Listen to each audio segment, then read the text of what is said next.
அனைவருக்கும் வணக்கம். நான் முனைவர் காவிமலா. நான் டாக்டர் எஸ்என்எஸ் ராஜலட்சுமி கலை அறிவியல் கல்லூரியில் தமிழ் பேராசிரியராக பணியாற்றி வருகிறேன்.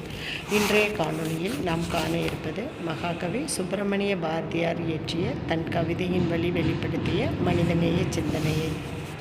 பாடலுக்கு செல்வதற்கு முன் ஆசிரியரை பற்றி சிறு குறிப்பினை காணலாம். இவரது இயற்பெயர் சுப்பிரமணியம் சுப்பையா என அழைக்கப்பட்டார்.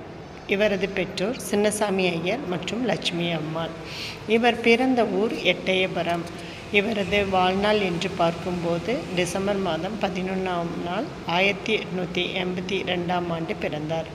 இவர் இறந்த ஆண்டு 11/9/1921 வரை. கிட்டத்தட்ட 39 ஆண்டுகள் உயிரோடு வாழ்ந்த ஒரு மகாகவி. எட்டயபுர சமஸ்தான மன்னர்கள் பாரதி என்ற பட்டத்தை இவருக்கு அளித்தனர். பாரதி என்னும் பட்டமானது அறிவில் சிறந்தவர்களுக்கு அளிக்கப்படும் பட்டம்.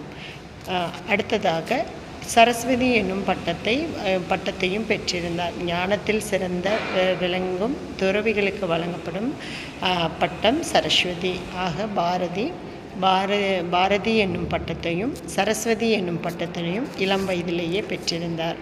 இவரது புனைப்பெயர்கள் காளிதாசன், சக்திதாசன், சாவித்ரி, ஒரு உத்தமம், தேசபிமானி, நித்ய, தீரர், ஷெல்லிதாசன் என பல பெயர்களில் இவரை அழைக்கப்படுகின்றனர்.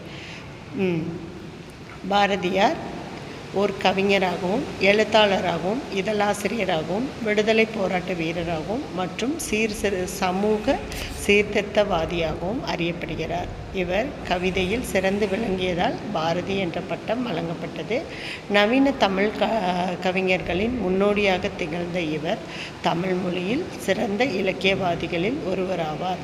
மகாகவி, அதாவது மகத்தான கவிஞர் என்னும் புனைப்பெயரை கொண்டு அறியப்படுகிறார். இந்திய சுதந்திர போராட்டத்தின் போது தேசபக்தியை தூண்டும் வகையில் பல பாடல்களை இவரது படைப்புகள் வழி வெளிப்படுத்தினார். குறிப்பாக பெண் விடுதலை, சாதி மறுப்பு மற்றும் குழந்தை திருமணத்திற்காகவும் போராடிய ஒரு போராளியாகவும் அறியப்படுகிறார். இவரது கவிதைகள் சமூக விழிப்புணர்வை தூண்டுவதுடன் தேசபக்தியையும் நாட்டுப்பற்றினையும் எடுத்து இயம்புவதாக காணப்படுகிறது. 1882இல் திருநெல்வேலி மாவட்டம், அதாவது இன்றைய தூத்துக்குடி என அறியப்படும் எட்டயபுரத்தில் பிறந்த இவர் தனது ஆரம்ப கல்வியை திருநெல்வேலி மற்றும் வாரணாசி ஆகிய இடங்களில் பயின்றார். சுதேசமித்திரன், த இந்து, விஜயா, சக்கரவர்த்தினி மற்றும் இந்தியா உள்ளிட்ட பல இதழ்கள் மற்றும் செய்தித்தாள்களில் எழுதி வந்தார். பாஞ்சாலி சபதம், கண்ணன் பாட்டு, குயில் பாட்டு, பாப்பா பாட்டு ஆகியன இவர் எழுதிய நூல்களில் குறிப்பிடத்தக்கனவாகும். அது மட்டுமல்லாது பதஞ்சலி யோக சூத்திரம், அதாவது தமிழ் மொழியின் மொழிபெயர்ப்பு கவிதையாக இது வெளியிடப்பட்டது. அடுத்ததாக சின்னஞ்சிறு கிளியே, விநாயகர் நான்மணி மாலை, விடுதலை பாடல்கள் மற்றும் புதிய ஆத்திச்சூடி உள்ளிட்ட பல நூல்கள் மற்றும் பாடல்களை இயற்றியவர். முதலாக இந்தியாவிலேயே இவருடைய நூல்கள் மட்டுமே நாட்டுடைமை ஆக்கப்பட்டுள்ளது. அதற்கு அடுத்தபடியாக இந்திய சுதந்திர போராட்ட காலத்தில் கனல் தெரிக்கும் விடுதலை கவிதைகள் வாயிலாக மக்கள் மனதில் விடுதலை உணர்வை ஊட்டியவர். அச்சமில்லை அச்சமில்லை என பாடி ஆங்கிலேயர்களை தெரித்து ஓட வைத்த பெருமை மகாகவி சுப்பிரமணிய பாரதியார் சாரும். அது மட்டுமல்லாமல் தன்னுடைய பாடல்களின் வழியாக சிந்தனைகளை மக்களிடம் தட்டி எழுப்பினார். அதாவது விடுதலை சிந்தனையையும் எதற்கும் அடிமையாகாமல் வாழ வேண்டும் என்ற உணர்வையும் பாடல்கள் வழி எடுத்து எம்பினார். தாய்மொழியாம் தமிழ் மீது அளவு கடந்த பற்று கொண்ட இவர் பல மொழிகளை கற்றுத் தேர்ந்த ஆசிரியராகவும் அறியப்படுகிறார். அது மட்டுமல்லாது யாமறிந்த மொழிகளிலே தமிழ்மொழி போல் இனிதாவதெங்கும் எனும் போற்றி பாடியுள்ளார்.